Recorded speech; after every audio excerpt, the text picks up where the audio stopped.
चिकित्सा कोठा तो ठिया हेले सेठी सेवा मिलुची ना शेष सज्जा स्वास्थ्य व्यवस्था कला सत आपण निद हजे। नमस्कार ओडिशा। आज मुझे सत कथाटी कहबी जहाँ शुणा प्रशासन पाखे समय ना।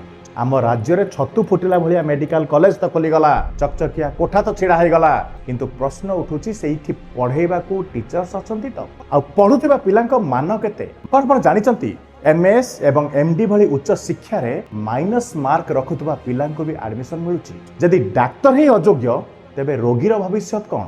सरकारी डाक्तरखाना रे डाक्तर नहांती कौन पाई नहांती?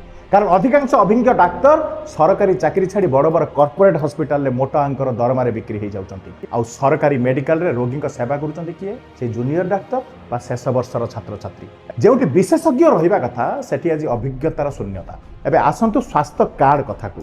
बिजु स्वास्थ्य कार्ड हो कि आयुष्मान कार्ड, गरीब रोगीटे भावुची तार मागणा चिकित्सा होची। आउ भीतर कथा होची बेसरकारी हॉस्पिटल गुडी को सरकारी पार्टी को हरिलुट करिवार एटा गोटे माध्यम पाल्टी जाई सारलानी। मन इच्छा बिल अनावश्यक टेस्ट और लुट्र शिकार होची साधारण जनता। सरकारी खजना सरकारी व्यवस्था ठप हो जाए जमी प्राइवेट मालिक माने पॉकेट गरम करि परिबे।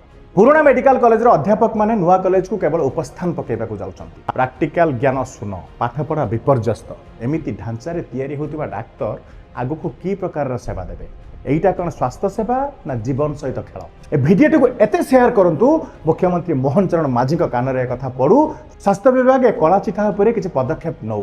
जाग्रत हुंतु ओडिशावासी, समय आसीछि जाग्रत हबार। नमस्कार, जय जगन्नाथ।